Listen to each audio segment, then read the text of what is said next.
wala kang karapatang magsalita ng masakit, kahit ikaw pa ang tumulong.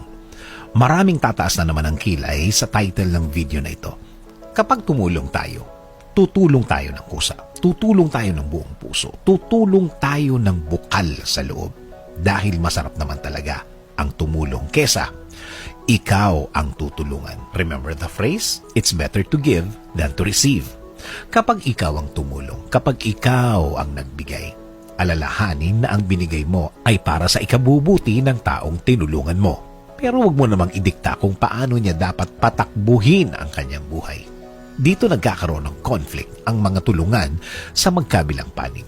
Kapag ang isa ay isinumbat na ang kanyang ibinigay at ang isa naman, feeling niya walang bayad ang tulong na ibinigay.